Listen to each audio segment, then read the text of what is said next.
Bonjour, aujourd'hui c'est notre séance 7 où on va continuer ce qu'on a commencé à la séance 6. Ça veut dire calculer l'inégalité des revenus à partir d'une enquête d'une base de données réelle, d'une enquête de la vie réelle. Euh, En particulier, on va utiliser l'enquête sur les ménages de Pérou dès 2018. Bon, juste pour faire un récapitulatif, ici on a les diapos de la séance dernière. Bon, on a commencé à parler de comment mesurer les inégalités.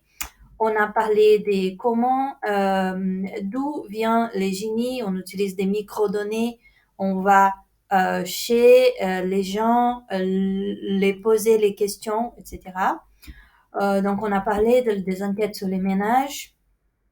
Une chose importante, on a parlé de la question de la pondération. Ça veut dire que la pratique, la réalité, elle n'est jamais comme la théorie. Donc, ça peut arriver que, par exemple, dans notre population, on a, disons, 40% de la population est au milieu rural. Et quand on fait notre enquête, on a réussi à parler, si on prend tout notre échantillon, on a réussi à parler avec et juste 20% des gens avec lesquels on a parlé, ils étaient au milieu rural. Donc, comment est-ce qu'on corrige cette différence entre l'échantillon et la réalité? On utilise ce qu'on appelle les poids. C'est une variable associée à chaque personne. Ou si, par exemple, cette personne elle est du milieu rural, sa réponse, elle va compter plus. Et si la personne elle est du milieu urbain, sa réponse va compter moins. Et c'est comme ça qu'on corrige pour que l'étude il est le plus proche possible de la réalité. Bon, je vous ai dit, on n'a pas besoin de calculer les poids. Ça, une chose hyper compliquée. Mais tous les enquêtes sur les ménages, ils vont nous donner déjà cette information. Il y a une variable qui s'appelle poids et chaque observation, chaque ménage va avoir un poids. OK? Bon, voilà. Ici, j'ai présenté un peu les enquêtes sur les ménages. Je vous ai montré où on peut trouver des enquêtes pour différents pays.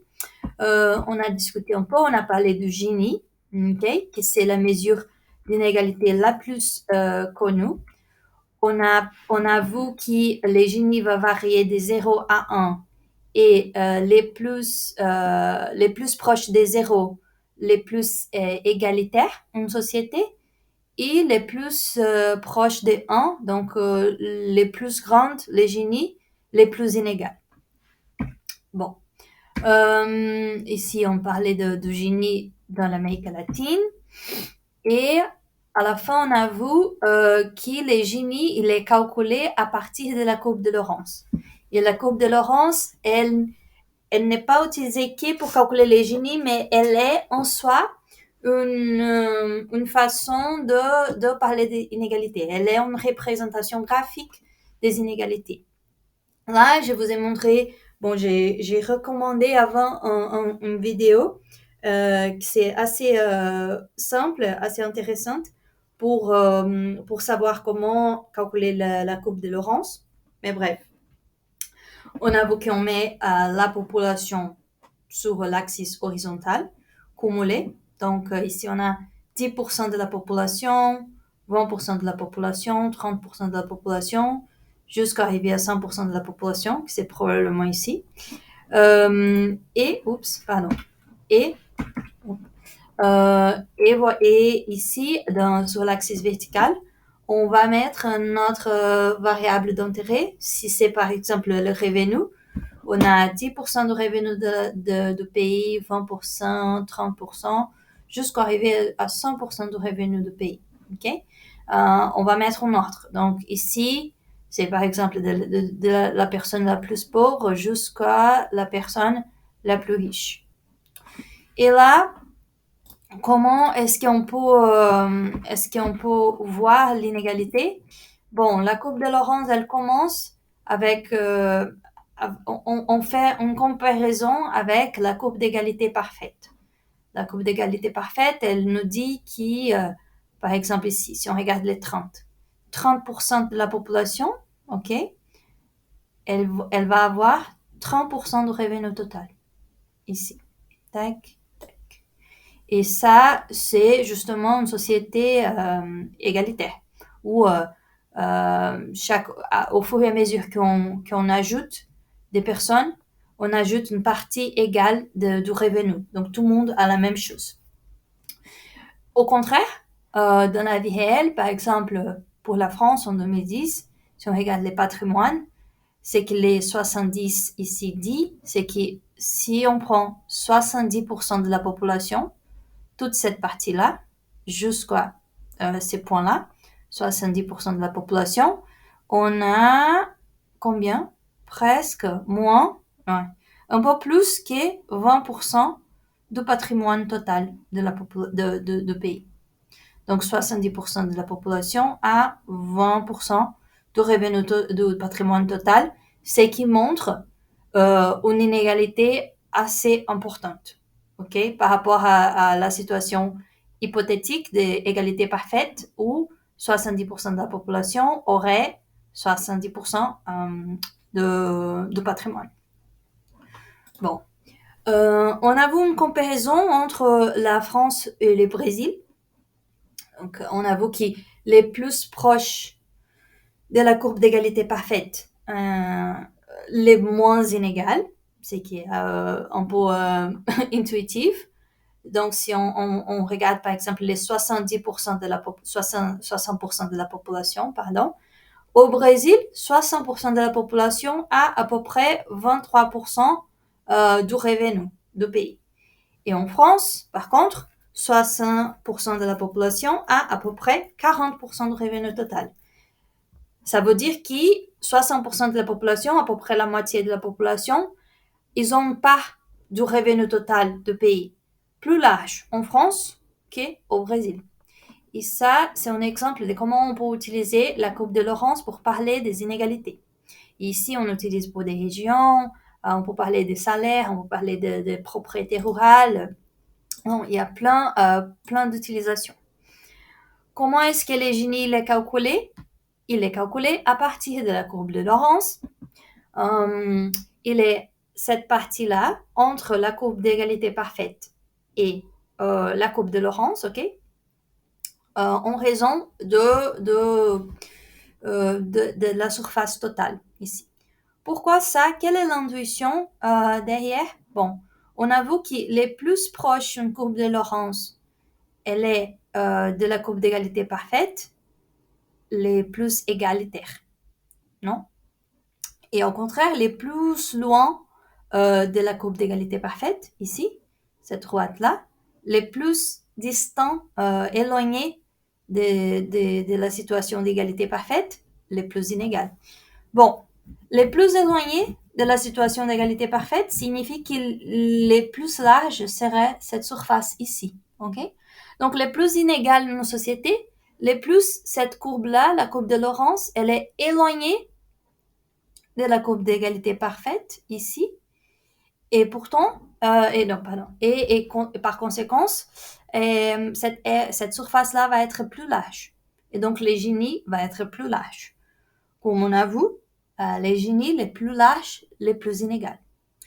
Bon, ça, on a besoin de regarder les graphiques, de regarder la formule ici pour réfléchir, mais c'est pas si difficile que ça.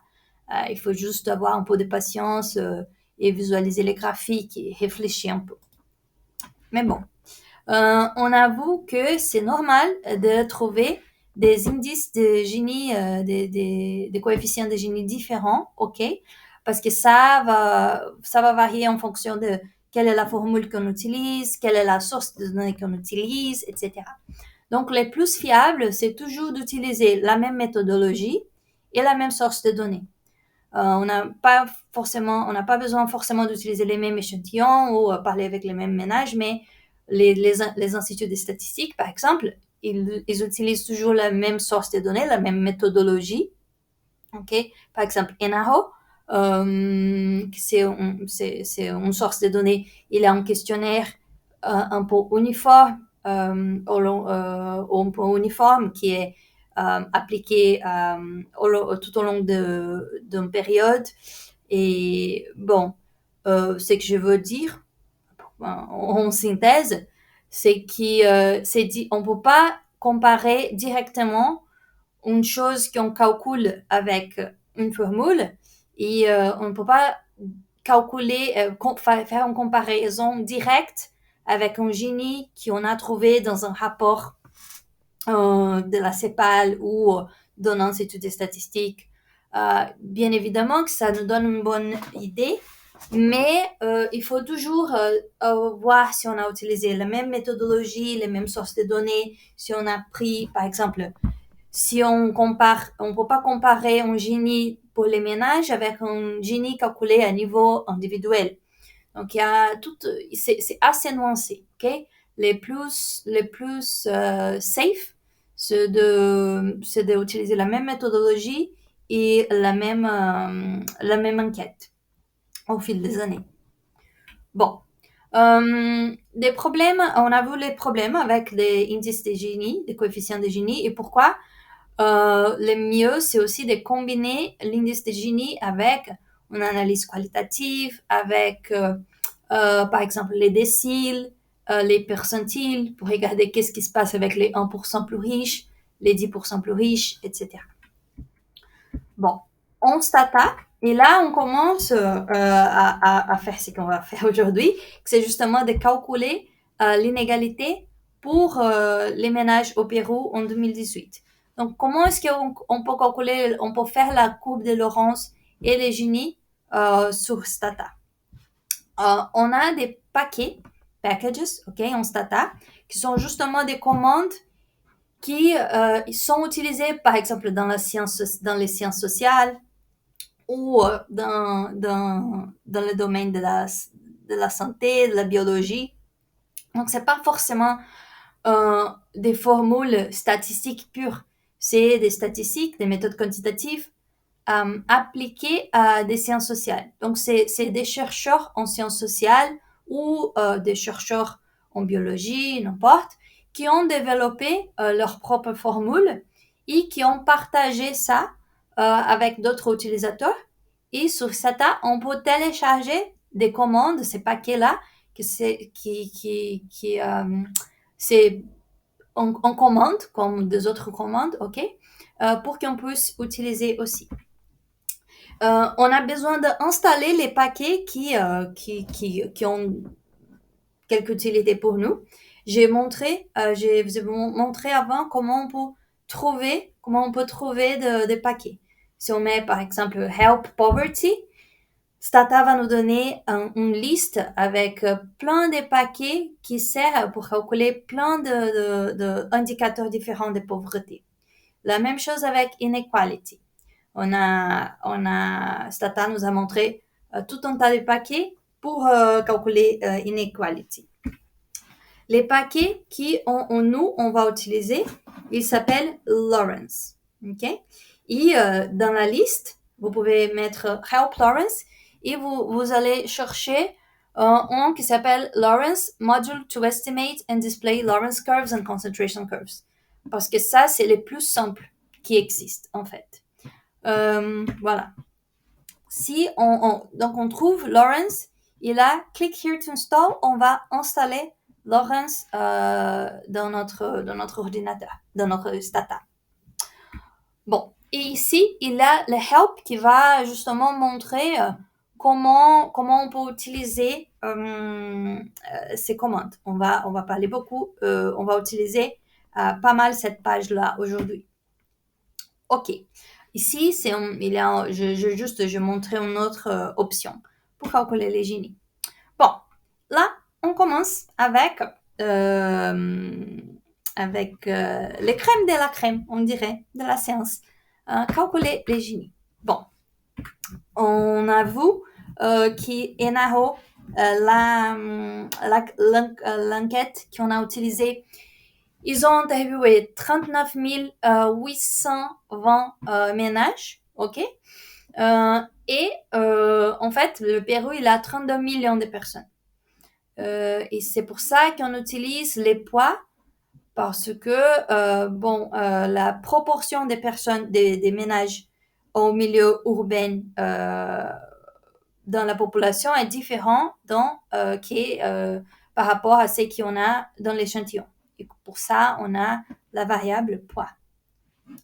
Ici, je vous ai montré que dans les ménages, dans l'enquête officielle, originale, que vous pouvez télécharger dans les sites des INE, l'Institut national de statistique et informatique de Pérou. Il y a les noms originaux de certaines variables qu'on va utiliser aujourd'hui. J'ai changé le nom des variables. Pourquoi? Parce que c'est compliqué. Par exemple, mi et perro, c'est miembros per hogar. Ok? Le problème, c'est que mi et perro, c'est compliqué de comprendre. Donc, j'ai renommé ça miembros hogar. Parce que c'est juste plus facile à comprendre. Ça, c'est le nombre de personnes qui vivent dans les ménages. Ing, hog, un, des, même chose. Ça, c'est en fait les revenus bruts d'un ménage. Combien cette ménage gagne par mois? Non, par an, pardon. Combien cette ménage gagne par an? Ici, j'ai changé le nom pour ingresso hogar annual. Revenu du ménage par an. Facteur 0,7, c'est justement les poids, ok, les facteurs de pondération de chaque ménage. Et j'ai changé pour peso hogar. LD, j'ai changé ce nom pour déflateur. LD, c'est le déflateur spatial. Qu'est-ce que ça veut dire? Que pour chaque région, les prix des choses, les coûts de vie, ils varient d'une région à l'autre. Ça, c'est assez évident en France, ok? Les coûts de vie à Paris, il n'est pas les mêmes que les coûts de vie dans une petite ville ou à la campagne. Donc, le déflateur va justement corriger les coûts de vie pour faire en sorte que si par exemple, une ménage, elle gagne 600 euros, ok, on va utiliser euros pour simplifier les choses. Une ménage qui gagne 600 euros, elle peut être pauvre à Paris et non pauvre à la campagne, par exemple, parce que là-bas, les choses sont moins chères. Et le déflateur spatial va justement uniformiser les coûts de vie pour faire en sorte qu'une ménage, elle va être classifiée correctement comme pauvre ou non pauvre, ou quelque chose d'autre, n'importe où elle habite.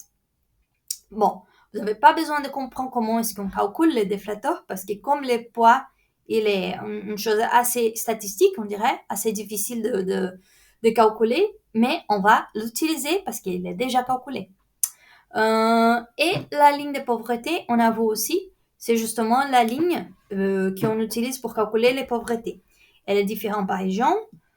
Donc, par exemple, si un ménage gagne au-dessus de la ligne de pauvreté, elle ne va pas être rentrée dans les calculs, elle ne va pas être classifiée comme pauvre. Mais si elle gagne moins que la ligne de pauvreté, disons 600 pesos, par exemple, on ne sait pas, si elle gagne moins que ça, elle va être classifiée comme pauvre. C'est ça, c'est pour ça qu'on utilise une ligne de pauvreté. Elle est les critères pour savoir si un ménage ou une personne, elle est classifiée comme pauvre ou non. Ok, bon, après. Là où je commençais à vous montrer en pratique, on va voir en pratique cette histoire d'enquête sur les ménages. Donc ici, je vais vous montrer. Ici, on a Stata, ok. Hop, Je vais juste... Normalement, une chose, on peut réorganiser on peut organiser l'écran pour voir tout en même temps. J'utilise ça quand j'utilise Stata et ça m'aide. OK? Donc, on peut faire comme ça, par exemple. Ici, on a Stata. Ici, qu'est-ce qu'on a? Les do files. Les do files qui, c'est sur iCampus qui va nous aider à calculer les choses. Ici, on a notre diapo. Donc, on peut commencer pour ouvrir NAO. Ça, c'est ça nous aide beaucoup déjà.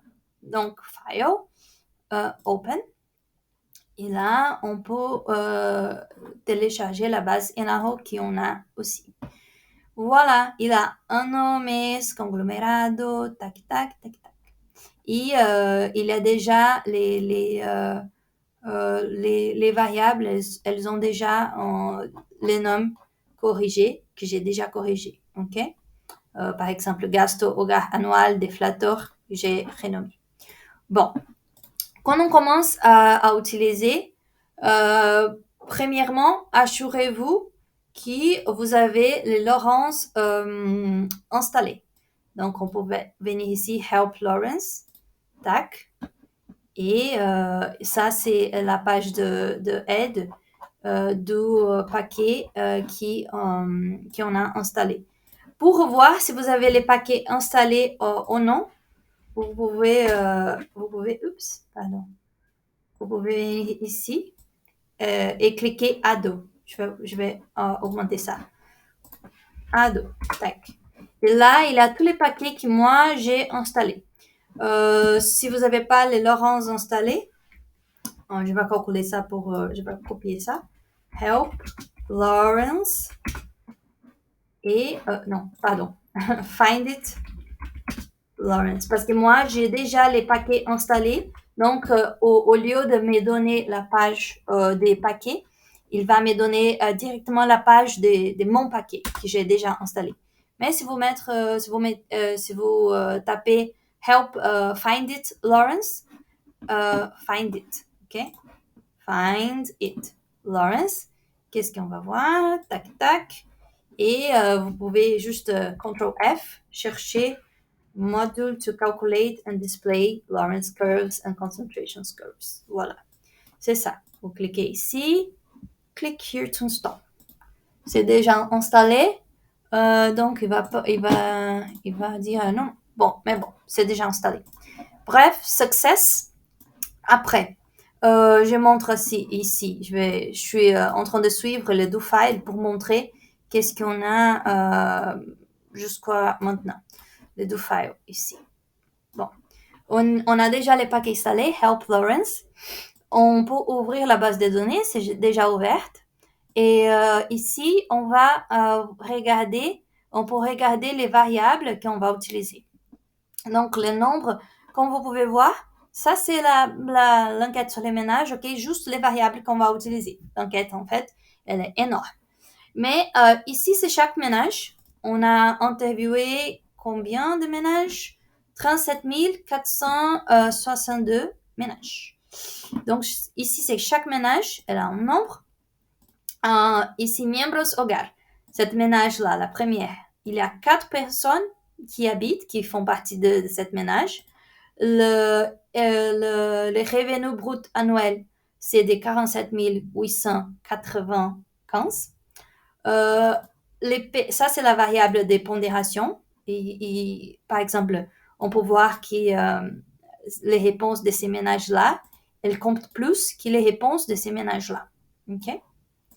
Elles sont dans la partie urbaine. Elles sont, parce que la pondération, c'est pas que, j'ai donné l'exemple, milieu rural, urbain, mais en fait, ça va varier en fonction d'une énormité de variables. S'il y a plus de hommes ou de femmes, s'il y a plus de travailleurs informels, formels. Bon, la pondération, elle peut varier en fonction de plusieurs facteurs. Région naturelle, ok, ça c'est la région où ils habitent. La ligne de pauvreté, on peut voir qu'elle varie selon la région.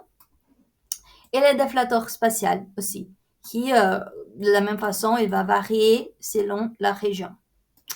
Voilà, parce que c'est les coûts de vie, on dirait. Très bien. Ici, on peut voir, par exemple, si je veux savoir combien de questions ont été posées pendant cette enquête. Et combien de ménages ils ont interviewé. Je peux mettre describe. Et describe, il va me donner, bon, je vais répéter ici. Attends. History, c'est window, review. Ici. Très bien. Describe, il va me donner ici tous les variables, ok?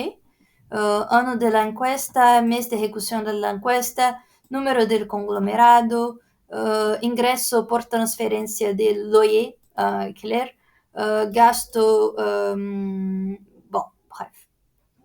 Tous les gastos avec dépenses avec les électroniques. Bon, il y a une énormité. Ça, comme ça, c'est un peu... attends. C'est un peu... c'est un peu... la configuration, elle n'est pas ouf, parce que ma fenêtre, elle était réduite, mais bon, vous avez compris. Je peux faire... On va réessayer. Describe avec la fenêtre verte. Bon, ça n'a pas marché. N'importe. Ici, il y a toutes les questions et vous pouvez la voir ici aussi. On peut voir le size. Donc, si on prend en compte toutes les observations et toutes les questions, on a 24 millions à peu près d'observations. C'est la taille du ménage, ok? Et on a 37 462 ménages, numéro d'observation ici, et variable, donc question 160. Voilà. Quelques informations sur les ménages. Bon. Ici, je vous ai montré comment je renommais quelques variables. Vous n'avez pas besoin de le faire parce que j'ai déjà fait ça. Et c'est ici qu'on va commencer à travailler ensemble. Bon, pourquoi? Maintenant, on commence vraiment à calculer les choses. Bon, quel est le problème? On va premièrement calculer la courbe de Lorentz pour après calculer les Gini. Okay? Bon, c'est pas nous qui va calculer, c'est les stata, mais on va dire les stata comment calculer ça. Bon, le problème, c'est que Enaro, il nous donne les revenus du ménage, ok, par an. Donc, combien ces ménages gagnent en valeur brute. Donc, toutes les personnes qui habitent dans une maison, qui font partie d'un ménage, combien, bon, la classification officielle de qu'est-ce que c'est ménage, maison, famille, bon, elle va changer. Mais on peut dire qu'un ménage, c'est un groupe de gens qui habitent ensemble et qui partagent les dépenses de subsistance, ok? Qui partagent beaucoup de ces dépenses. Bon. Enaro va nous donner les revenus annuels de ménage. Mais on veut calculer, pour calculer les Gini, on utilise les revenus de chaque personne par mois. Ok? Donc, on a besoin de transformer les revenus du ménage dans un an, dans une variable qui me donne les revenus d'une personne de ménage par mois, de chaque personne de ménage par mois. Ça, c'est possible de faire. C'est pas si compliqué. Bon. Il y a quelques étapes. Premièrement, bon, ici, je vais vous montrer, on a d'un côté les diapos, d'autre côté les do files, ok? Bon, premièrement, qu'est-ce qui se passe? On a besoin de calculer, on a les revenus annuels et on va passer à revenus mensuels. Ça, c'est la partie la plus simple. La dernière fois que j'ai vérifié, un an comptait 12 mois.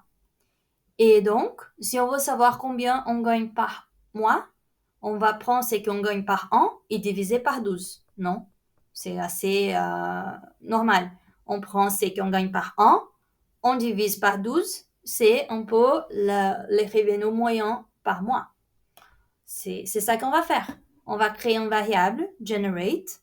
La variable, elle s'appelle revenu du ménage par mois, ingresso hogar mensual. Et quelle sera la valeur de cette variable? Sera le revenu du ménage par an, ingresso hogar annual, divisé par 12. Parce que, bon, dans un an, il y a 12 mois. Si vous voulez, vous n'avez pas besoin de taper ça. C'est où on va prendre ici la base de données. Calculating household monthly income, ok? Calculer le revenu du ménage par mois à partir de revenu annuel. Generate, bon, c'est ça qu'on vient de voir. Vous pouvez sélectionner cette partie et cliquer Execute. Hop! Generate, ingresso, tac, tac. Il a fait ça. Et si on vient ici, il y a une nouvelle variable qui s'appelle revenu du ménage par mois. Très bien. Après, qu'est-ce qu'on a? On a besoin et Naro, il nous donne les revenus du ménage. Mais on veut en fait les revenus à niveau individuel. Okay? On veut les revenus par individu. Donc, per capita income. C'est plus courant, on dirait. Comment est-ce qu'on calcule ça? C'est aussi assez intuitif. Les revenus de l'individu, on travaille toujours avec des moyennes, hein, parce que c'est difficile de savoir. Ici, on travaille avec des ménages, donc on peut pas savoir exactement combien chaque personne gagne. Oui, on a les revenus de père de famille ou de la mère de famille, normalement, du chef de famille, on dirait, et des autres, mais dans plusieurs enquêtes, on n'a pas les revenus de tout le monde, on a juste les revenus de tous les ménages et du chef de famille. Mais bref, ici, on a travaillé avec les revenus de ménage. Les revenus de chaque personne sera les revenus de ménage divisés par le nombre de personnes qui vivent dans un ménage. Ça, c'est un peu intuitif. S'il y a un ménage avec 3 personnes et le revenu total du ménage, c'est de 3 000 euros, donc le revenu de chaque personne, c'est 3 000 divisé par 3. Chaque personne, le revenu, c'est 1 000 euros, non? Voilà. Donc, les revenus individuels, il est les revenus de ménage divisé par le nombre d'individus qui habitent dans les ménages. Assez simple. On va créer une catégorie qui va prendre ça en compte. Qu'est-ce qu'on va faire? On va créer une variable, generate. La variable s'appelle ingresso per capita mensuel. Donc, le revenu par individu et par mois. Donc, on a déjà la variable par mois, ok? On a déjà on vient de créer les revenus par mois de ménage. Et on va utiliser ça pour les prochains calculs. Donc, on veut les revenus par habitant par mois. Ça s'appelle ingresso per capita mensuel. Et c'est quoi ça? Ça va être les revenus du ménage par mois divisé par le nombre de personnes de ménage. Donc, par exemple ici, on imagine qu'un ménage a un revenu de 4 000 pesos par mois, ok? Donc, il y a 4 personnes qui habitent. Bon, les revenus per capita sera de 4 000 divisé par 4. Ce sera de 1000 pesos par personne. Ok? Donc, ici, la même chose. Je peux venir ici, créer une variable qui s'appelle revenu par habitant par mois. Et ça, c'est égal au revenu du ménage par mois divisé par le nombre de personnes du ménage. Là, je calcule, tac. Il va me donner une autre variable. Ici, c'est déjà bien. Qu'est-ce que j'ai ici? J'ai les revenus par habitant par mois. En principe, ça c'est ça qu'on aurait utilisé. qu'on irait utiliser. Mais il faut adapter, il faut faire quelques adaptations, lesquelles, bon, je vous montre ici. On a besoin de éliminer les différences des coûts de vie, ok, entre les régions. Parce qu'il y a des régions où 4 000 euros signifie une chose. Il y a d'autres régions où 4 000 euros signifie une autre chose, pour acheter un autre éventail de biens et services, on dirait.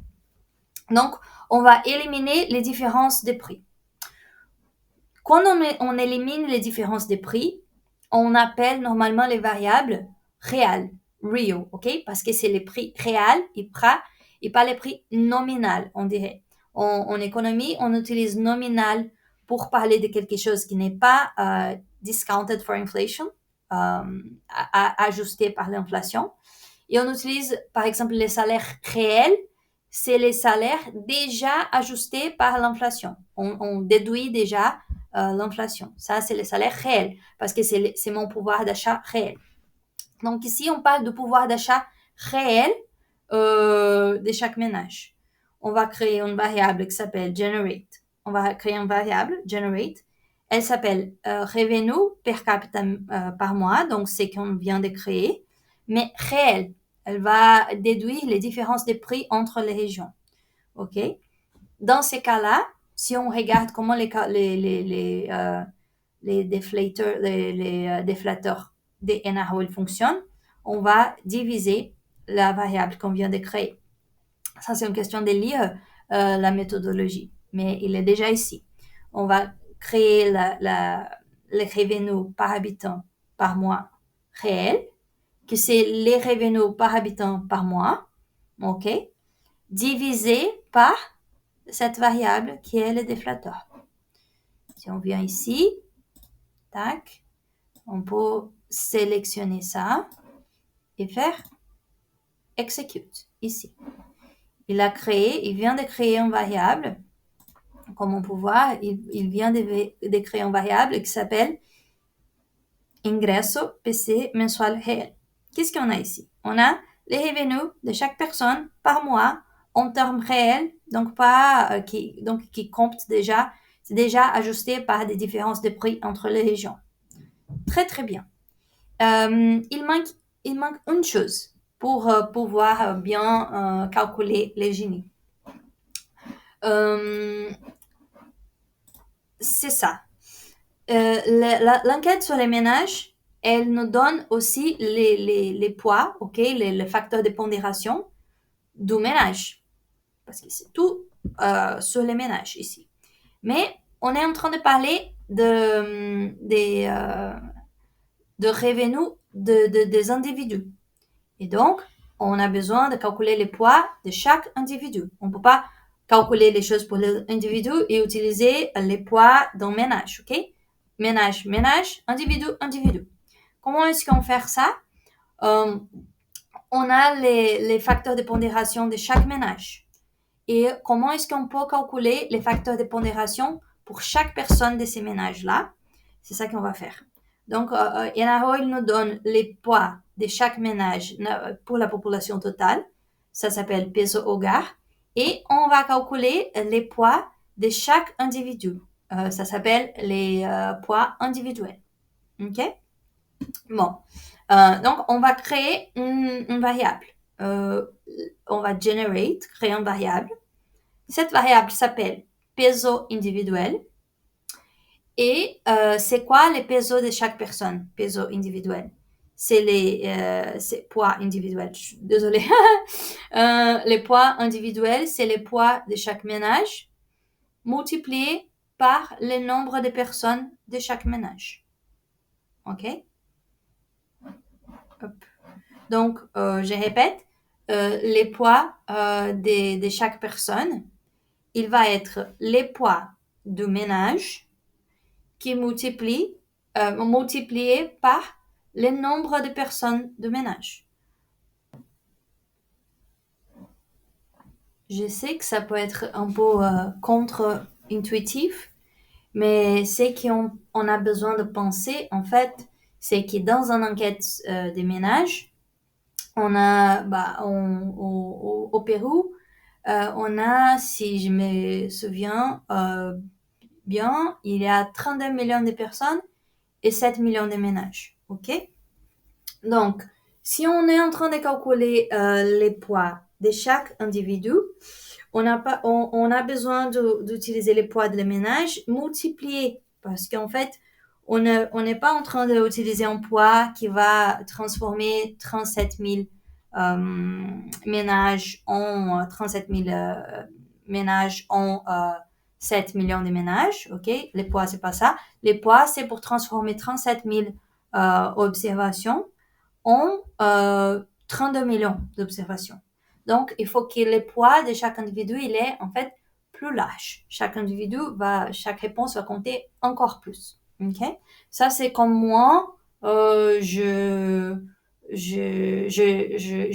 de comprendre ça. Mais de toute façon, l'important, c'est que cette partie, elle est déjà ici. Et qu'est-ce qu'on a besoin de faire? Bon, generate, peso individuel, c'est les pesos de ménage qui multiplient par le nombre de personnes de ménage. Je sélectionne ça et je clique execute. C'est ça, on va utiliser beaucoup les poids de chaque individu, ok? Sachant que vous pouvez, dans un premier moment, utiliser des ménages. Calculer les revenus de ménage et les poids des ménages. Vous serez capable de parler des inégalités entre les ménages et ça marche aussi. Vous n'avez pas besoin, si ici c'est juste for the sake of the exercise, ok, pour les bouts de l'exercice, mais vous pouvez utiliser les ménages et les poids de ménage. Bon, l'important, on va checker, on va vérifier ce qu'on vient de faire. Hop, que bonito. On a ici le revenu mensuel, annuel, ok, du ménage, la variable originale qui Naro nous a donné. Et comme on peut voir, ici on a le nombre de personnes de ménage. Et comme on peut voir, ici on a les revenus. C'est pas possible de bien voir ici, mais bon, normalement, attends. On a les revenus. Ça, c'est la variable finale qu'on a créée. Les revenus par mois, par habitant. Voilà. OK. Bon, là, les plus difficiles, c'est déjà le plus compliqué, c'est fait. OK? Là, on va s'amuser. Comment est-ce qu'on va calculer les Laurence, faire un graphique de Laurence pour les revenus des individus, pour savoir comment, pour faire un graphique sur l'inégalité des revenus au Pérou. Bon, on a Laurence. Comment est-ce qu'on écrit? On a déjà les paquets installés. Comment est-ce qu'on écrit les commandes? Bon, si on met ici Help Lawrence, il va nous donner ça. Hop. Help Lawrence. Hop.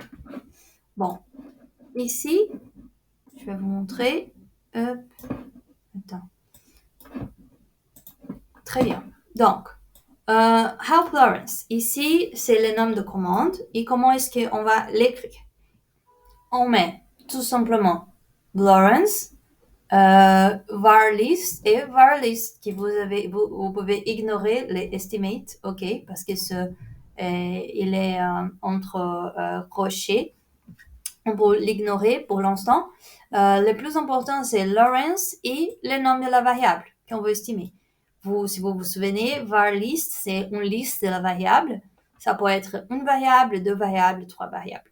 Dans ces cas, on va demander les Lawrence du revenu par habitant par mois. N'est-ce pas? Tout simplement. OK? Facile. Ici, les if, si vous vous souvenez aussi, c'est pour, par exemple, pour séparer l'observation par région, séparer l'observation par sexe, n'importe. Les if, c'est des conditions. On a vu if à plusieurs reprises déjà. OK, donc là, avec le Lawrence, on va estimer les Lawrence. Il va nous donner un tableau, OK? Oups, pardon. Et après, on peut faire les graphiques en tapant Lawrence Graph, Drawing a line graph of the results. Donc, ici, on va estimer les Lawrence, c'est les chiffres. Ici, on va faire les graphiques. On va taper Lawrence Graph, OK? Et il va nous donner les graphiques pour les dernières Lawrence qu'on a fait. Donc, si on fait plusieurs Lawrence, si on demande des estimations de plusieurs variables, si on demande des estimations d'inégalités à travers les Lawrence de plusieurs variables, et après on demande Lawrence Graph, il va nous donner les graphiques de la dernière chose. OK. Juste dernière chose, bon, vous pouvez lire la page, OK, comme d'habitude. Il y a ici les génies. Donc, si estimate options, si on met ici Lawrence, le nombre de variables, var list. Ici, on peut voir un virgule, estimate options. Ça veut dire qu'on peut mettre la virgule et on peut écrire n'importe on peut écrire ces options-là. Il va additionner ces options dans les commandes. Par exemple, si on met Lawrence, revenue, virgule, Gini, OK? Parce qu'une option ici, c'est le Gini.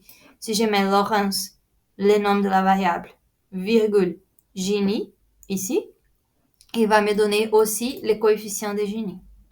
Bon, il faut savoir lire la page, il faut savoir lire comment on écrit des commandes. Normalement, on fait ça, on a déjà fait ça pendant cette séance.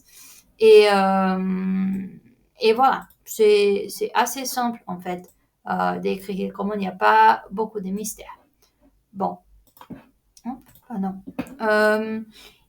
Une autre chose, over, on va utiliser cette commande aussi qui s'appelle over. Le over, c'est la dernière commande qu'on va utiliser. Donc ici, tac tac, over variable name. On lisons ensemble. Compute results for subpopulations defined by the values of variable name. En gros, pour simplifier les choses, il va computer les résultats de Lawrence pour des subpopulations. Qu'est-ce que ça veut dire? Subpopulation, c'est tous les groupes dans la population. Par exemple, les régions. On peut computer les résultats par région ou par sexe. Ça, il va nous donner les résultats et les graphiques par subgroupe de la population. Donc, ça, c'est utile aussi. On garde ça dans notre mémoire. On continue. Donc, on va maintenant, justement, calculer, faire ces graphiques-là qui, on est tous d'accord, c'est une œuvre d'art, franchement. OK. Donc, comment est-ce qu'on fait ces graphiques? Simple.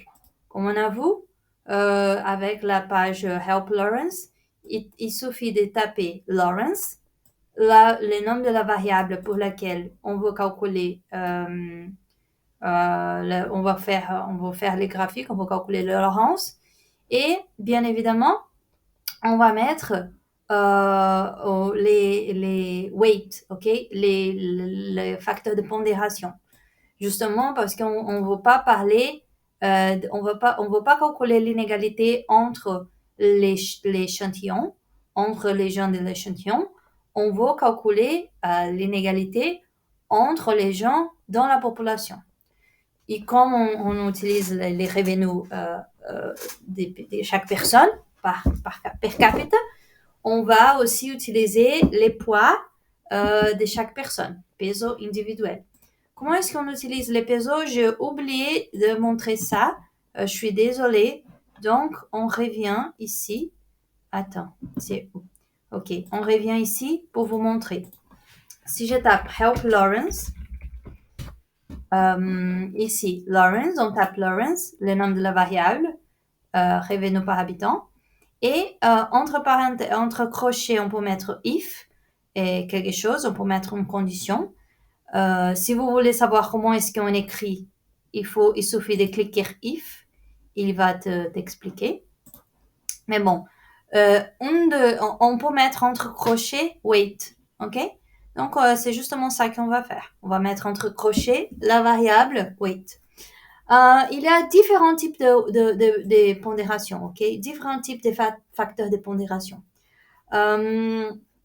C'est qu'on va utiliser, vous pouvez lire la description de chacun, mais normalement, pour ça, on va utiliser importance weights, ok?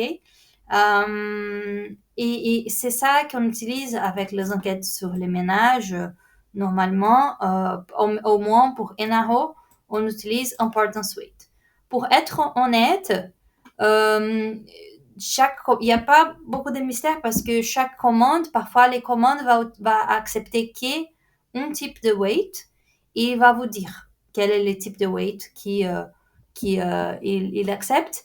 Et dans ces cas-là, dans notre cas, s'il y a une commande qui accepte différents types de weight, F-weights, P-weights, A-weights, E-weights, n'importe, dans notre cas, pour toutes les choses que j'ai essayé de faire avec NAO, si on met E-weights ou A-weights ou P-weights, le résultat, il est le même, ok?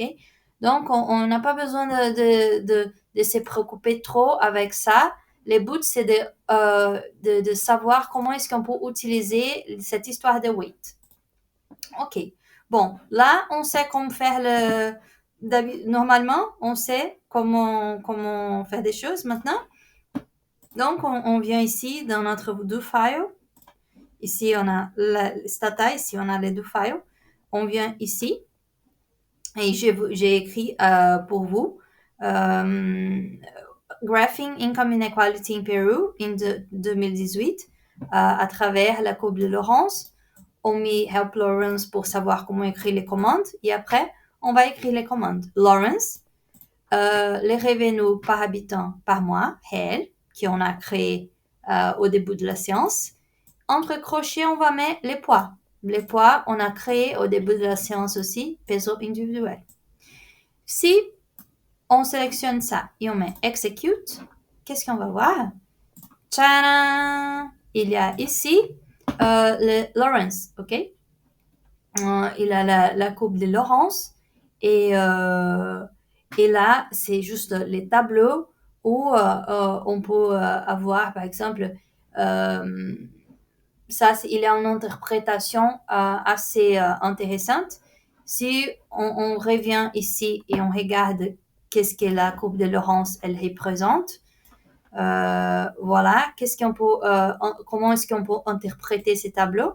Bon, il va me dire que, par exemple, 5% de la population va avoir 0,007, donc 0,7% du revenu total. Ok. Après, par exemple, 50% de la population va avoir 21% du revenu total.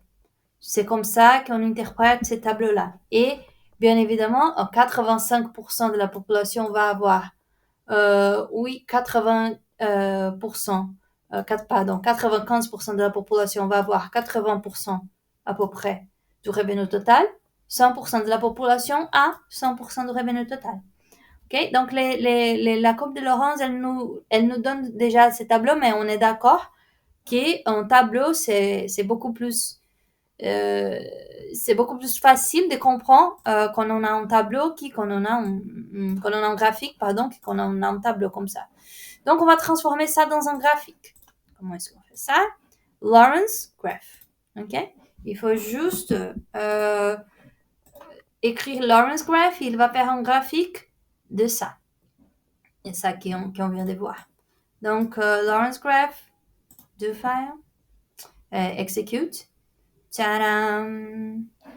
Alors, comme vous pouvez le voir, il est bien, mais il est moche. OK? Il manque beaucoup d'éléments importants. Premièrement, cette label-là, elle est un peu n'a aucune utilité pour nous, cette label-là. Après, il n'y a pas de titre, il n'y a pas de source. Donc, il faut améliorer un peu ces graphiques-là. Comment est-ce qu'on peut faire ça? Bon. Hop. il y a deux méthodes pour améliorer les graphiques. Je vais vous montrer, soit vous pouvez taper Help Lawrence. Help, les moyens difficiles, c'est de taper Help Lawrence. Et là, Graph Options. Là, vous pouvez écrire, c'est comme quand on fait les codes, ok? Vous pouvez écrire les codes pour améliorer les graphiques. Bon, bien évidemment, on n'est pas si chaud pour ça. On va faire d'une autre manière. Il y a les Graph Editor. Comment ça? Bon, je vous montre. Hop, Lawrence. Tac. Hop, non, pardon. C'est pas ça. Lawrence Graph. Tac. Vous avez déjà les Lawrence Graph apparemment en principe ouvert. Ça. Qu'est-ce qu'on peut faire? On vient ici. File. Hop. C'est File. Start Graph Editor. File. Start Graph Editor. Et là, il y a toutes les options ici, tous les éléments de graphique qu'on peut adapter, ok? Bon, ici, ça, c'est valide pour tous les graphiques de Stata. Il y a des limitations, il y a des choses qu'on n'arrive pas à faire. C'est pas comme ça que moi, je l'utilise normalement. J'utilise les menus plutôt parce que dans cette méthode-là, on n'a pas vraiment une mémoire de ce qu'on vient de faire, de ce qu'on a fait, ok? Et si on n'a pas une mémoire, vous savez, ça peut poser des problèmes. Mais dans ces cas-là, je pense que c'est plus simple. Moi, je ferais ça. Bon, ici, on peut voir les plot regions, c'est la région du graphique, si on veut changer la région du graphique. Et axis Y, justement, la axis verticale, elle est toujours Y. Axis X, c'est l'axis verticale. Donc, tout ce qui fait rapport à la partie horizontale, c'est les X-axis. On a la légende ici, legend, le label. On peut parler de titres. Ici, on a les titres, les sous-titres, les sources, etc. Donc, je propose, par exemple, qu'est-ce qu'on peut faire? On vient ici, on peut faire ça d'un côté. On peut premièrement ajuster notre écran pour augmenter le bien-être de la population. Voilà, là, tout le monde est content. Bon, ici, c'est les graphiques original que Stata nous a donné. Et ici, c'est un graphique que moi, je juge beaucoup mieux. Ok? Je vais vous montrer ici. Donc, premièrement, on peut mettre, par exemple, un titre. Inequality for per capita income in Peru 2018. Comment je peux faire ça? Je viens ici, title. Ici, il y a une partie pour taper les titres. Inequality, Lawrence curve for per capita income in Peru 2018. Hop, je vous montre ici. Enter. Ouais. Et comme vous vous souvenez, si on veut faire deux lignes différentes, on met chaque ligne entre guillemets. Très bien. Après, qu'est-ce qu'il nous faut? La source. Enaro Peru, ok? On peut mettre ici caption ou note, n'importe, mais caption. Et là, on peut écrire les textes. Source Enaro Peru.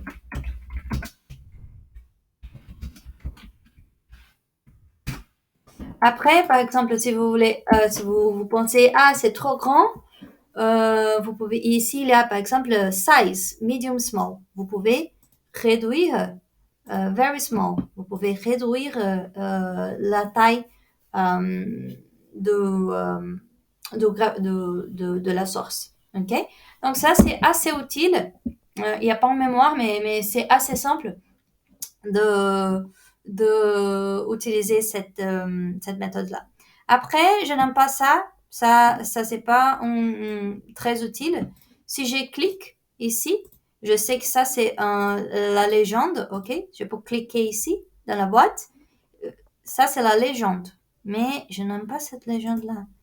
Je peux soit hide. Je peux hide, c'est au côté.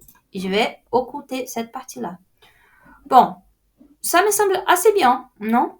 Et quelle est l'interprétation ici? On pourrait dire que, par exemple, si on prend 50% de la population ici, entre 40 et 60, on a 50% de la population.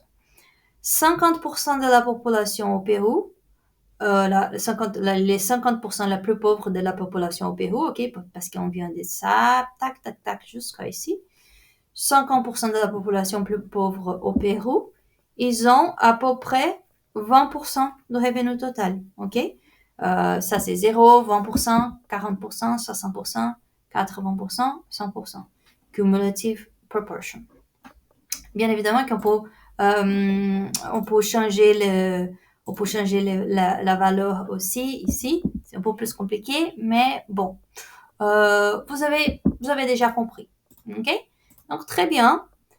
Et bien évidemment, il faut sauvegarder les graphiques si vous voulez l'utiliser après. Parce que Stata ne va pas sauvegarder les graphiques automatiquement. Vous venez ici et les sauvegarder comme n'importe quel fichier de l'ordinateur. Bon, très bien. On passe. Ouais, ça, il va me demander si je veux sauvegarder. Bon, très bien. Donc, on passe pour une autre étape. Quelle étape? Hop. On peut voir aussi l'inégalité par région. Donc, on peut se demander quelle région de pays elle est la plus inégale. OK? Comme on a vu dans la page de Help, si on met Over, Over, c'est une option qui nous aide à calculer les Lorentz par les sous-populations. Et les sous-populations, c'est des parties de la population. Quand on parle de la population, dans les cas en statistique, il y a la population des ménages, la population des individus. Bon, la population, ça peut être n'importe quelle chose. Et les régions, ça peut être compris, elle peut être comprise comme une sous-population, une partie de la population. Bon. La même chose, on peut faire la même chose si on veut les inégalités, si on veut faire ce qu'on vient de faire, mais de façon séparée, ok, séparément pour chaque région. On peut, c'est écrit ici sur Help Lawrence, on peut mettre over et le nom de la variable qui va différencier la population. Ici, cette variable région naturelle en espagnol, on a déjà. Je vous montre ici.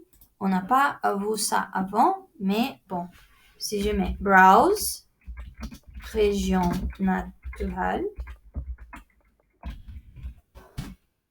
voilà, ok? Donc ça, c'est une variable qui va différencier les ménages, les individus, selon la région où ils habitent. Et bon, très bien, on peut faire over la région naturelle et on va avoir les inégalités par région. Ici, c'est écrit déjà, Graphing Income Inequality in Peru by Region. Lawrence, donc on voit le Lawrence, du revenu par habitant par mois réel. On a les poids, bien évidemment qu'il faut toujours utiliser les poids parce qu'on est en train de parler de la population et pas de l'échantillon, par région naturelle. Si on sélectionne ça et on met Execute, il va nous donner la même chose. Ici, il y a un more, ok? Ici, 1. Regardez, il va me donner Lawrence. 1, c'est la région naturelle Costa. 2, c'est le label pour la région naturelle Sierra. Et 3, c'est le label pour la région naturelle Selva. Ici, 1, Costa. On a les Lawrence pour ça. 2, Sierra. C'est Sierra, oui. 2 pour Sierra, voilà. Et 3 pour, je clique More, 3 pour Selva. Voilà. Bon, l'interprétation, elle continue la même, ok. Et maintenant, on peut on peut demander Lawrence Graph.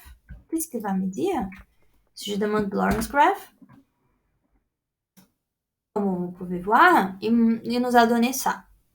Bon, ça, c'est pas idéal, ok? Parce qu'en fait, ici, on n'arrive pas à bien vérifier quelle est la région la plus inégale. C'est difficile parce qu'en fait, ça semble très similaire. Il y a une option, si on vient ici, Help Lawrence, donc il faut toujours bien lire la page pour comprendre qu'est-ce que c'est possible de faire. Il y a une option pour les graphiques ici, Graph Options. Il y a une option qui s'appelle Overlay. Ok? Qu'est-ce que c'est Overlay? Combine results in a single graph instead of using subgraphs. Donc, va combiner les résultats dans un graphique au lieu d'utiliser plusieurs graphiques. C'est exactement ce qu'on veut. Il a toutes les options des graphiques, elles sont après un virgule. Lawrence Graph, virgule, Graph Options. Donc, on va mettre Lawrence Graph, virgule, Overlay. OK? Parce que c'est l'une des options ici. Overlay. Là. Bon. On peut faire Lawrence Graph, Overlay, virgule, Overlay. Execute. Qu'est-ce qu'on va voir? Tcharam! C'est la même chose, donc il va faire une superposition, ok? Une sobreposition, je sais pas. Bon, il va me donner les mêmes graphiques. Il y a les trois régions ensemble. Et là, c'est assez intéressant. Donc, on commence. Qu'est-ce qui manque ici? On va voir la bonne version, on dirait. Ici. Tac. La bonne version, elle serait ça. Il y a un titre, il y a un source, etc. Donc, c'est la même logique, ok? On peut bien ici File, Start Graph Editor, mettre les titres, mettre la source, changer la légende, bon, s'amuser un peu. Il faut dire que le Graph Editor, il semble beaucoup plus simple que utiliser les menus ou les codes, mais il est plus limité. Parfois, il y a des choses qu'il faut lire la page de Help et il faut savoir écrire les commandes parce que c'est pas possible de faire à travers l'éditeur, ok, le Graph Editor, parce que la vie, elle est dure parfois quand même. Bon, quelle est l'interprétation ici? Quelles seraient, par exemple, les régions les plus inégales? Bon, Sierra et Selva, elles sont... ici, c'est la courbe d'égalité parfaite, ok?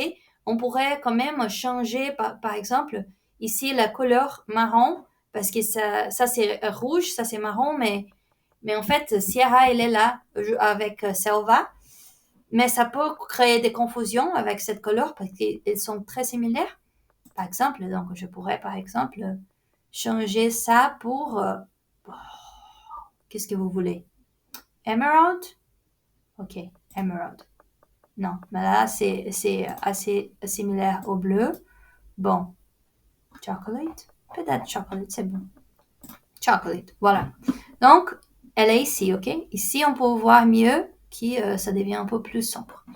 Bon, si on a la courbe d'égalité parfaite ici, on a les courbes de Lorentz, donc la distribution réelle de chaque région. Bien évidemment, on peut voir que Selva et Sierra, ils sont plus inégales que Costa. Pourquoi? Parce qu'ils sont les courbes sont plus éloignées de la courbe de distribution parfaite. Donc, si on compare, par exemple, qu'est-ce qui se passe au niveau des 60% de la population, par exemple. 60% de la population en Selva et en Sierra, ils vont avoir une partie, une proportion du revenu total ici, qui elle est inférieure à la partie des Costa. Okay? La partie des Costa, elle est un peu plus au-dessus. Voilà. Bon, donc, on vient de montrer comment Costa est moins inégal que Sierra et Selva. Okay? Les 50% de la population, peut-être c'est un peu plus facile à voir. 50% de la population plus pauvre en Sierra et en Selva, ils ont 20% de revenu total. En Costa, ils ont un peu plus. On dirait 23%. Bon, la différence, elle n'est pas ouf, quand même. OK. Est-ce que vous avez des questions? Non? OK. Donc, on passe. On continue. Et finalement, on va calculer les génies. OK? La dernière chose qu'on va faire aujourd'hui. Pour calculer les génies, qu'est-ce qu'on fait? C'est écrit aussi dans la page de Laurence, de Help Lawrence. On va écrire Lawrence, la variable pour laquelle on veut le génie, les poids, comme d'hab, et on va mettre virgule génie. C'est l'une des options. Je vous montre encore une fois. Si on vient ici, Help Lawrence, et ici, là, Lawrence, comment on écrit les commandes? Lawrence, le nombre de la variable, virgule, estimate options. Si on vient ici, estimate options, il y a plusieurs options. Et une option, c'est les génies. OK? Donc, on peut mettre virgule. Les options, elles viennent toujours après. Elles viennent toujours après. C'est toujours après la virgule. Donc, on met ici génie. Très bien. On peut faire ça. On va sélectionner Lawrence, revenu par habitant mensuel, les poids, virgule, génie. Et là, on va avoir les génies pour la population. Si je sélectionne ça, je peux sélectionner ça. Oh, pardon. Je peux sélectionner ça et mettre Execute. Et qu'est-ce qu'il va me donner? Il va me donner le Lawrence que j'ai commandé, ok? C'est dans les commandes. Et si je clique ici More, il va me donner aussi les génies. Donc, les coefficients des génies de revenu mensuel par habitant réel de Pérou en 2018, c'est de 42%. Non, pardon, c'est de 42, 0,42, ok? Pas pour cent, oubliez ça. Les génies vont varier de 0 à 1 et ça, c'est 0,42. Il y a plusieurs façons par lesquelles on peut utiliser ça. Par exemple, comment est-ce qu'on peut utiliser ça? Si on prend l'enquête sur les ménages de 2017-2016, par exemple, et il y a un génie de 0,40, par exemple, et maintenant c'est 42, on peut voir et on utilise la même méthode. Donc, si le génie a passé de 40 à 42, ça veut dire que le génie a augmenté. Ça veut dire que la société a devenu plus inégale. Okay? L'inégalité sociale a augmenté. Ou sinon, une autre façon d'utiliser, c'est par exemple, si on peut comparer par région. Donc, si vous vous souvenez comment est-ce qu'on fait pour calculer Lawrence pour région, on a juste mis virgule over région naturelle. OK? Over, c'est pour utiliser les subgroupes. Donc, on peut faire ça et additionner les génies. Lawrence, le revenu individuel, les poids individuels, virgule, over natural region, over région naturelle. Et après, on met génie. Il va nous donner Lawrence et les génies. Tac. Je mets clic. Execute. Il va me donner les Lawrence pour les trois régions. Et après, il va me donner les génies pour les trois régions. OK? Il a dit tout en haut ici, il a dit 1, c'est la Costa, 2, c'est Sierra, 3, c'est Selva. Donc ici, 1, Costa, Selva et Sierra. Qu'est-ce qu'on peut voir? C'est exactement, c'est assez consistant avec les graphiques qu'on a vu avant. Costa, c'est la région la moins inégale, la plus égalitaire, on dirait, parce que les génies, il est de 0,38. Et les autres sont de 0,44. Normalement, on reste avec les deux décimales, ok? Ça veut dire que là, l'inégalité elle est assez similaire. est plus large que à Costa. Ok, donc ça c'est un exemple de comment utiliser les Gini. Et là, on vient de calculer les Gini. Très bien. Ici, c'est juste pour vous montrer. Donc, nous, on avoue qu'il est génie pour la... Ici, c'est les rapports des pauvretés et publiés par Enaro, qu'on a vu pendant la dernière séance. Et ils ont mis évolution de la desigualdad, donc l'évolution de l'inégalité à travers les coefficients de Gini, du revenu, et par total et par région. Nous, on a calculé pour 2018, ok? Si si on regarde nos résultats, on a trouvé un Gini de 44 pour l'ensemble de la population. Donc, en 2014, 2015, 2016, c'est des 44 aussi. Après 2017, c'était des 43. Et nous, on a trouvé 44 pour 2018. Ce que je veux dire, c'est qu'en fait, les résultats qu'on a trouvés sont assez consistants avec les résultats qui ont été publiés par l'enquête, l'Institut statistique national de Pérou. Okay? Est-ce qu'on peut dire à 100% qu'on a 100% de confiance que l'inégalité a augmenté parce qu'on a trouvé un des 0,44? Non, parce que en fait, on ne sait pas exactement quels étaient les programmes qu'ils ont utilisés, quels étaient les calculs qu'ils ont utilisés. Donc, on ne peut pas dire à 100%, mais mais si nous, on prenait les enquêtes d'avant et on utilisait les mêmes méthodes, on pourrait faire une analyse à travers les temps. Voilà. Une autre chose intéressante, c'est que nous, on avoue que Costa, elle avait un Gini de à peu près 38, ok? Et ici, c'est un peu ce qu'on vaut. En 2017, Costa urbaine avait un Gini de 36 et rural avait un Gini de 38. Donc, assez similaire à ce qu'on a vu. Et Sierra, ils avaient un Gini de 44, de 40, bon, plus élevé. Voilà. Voilà. Donc, les résultats sont assez consistants.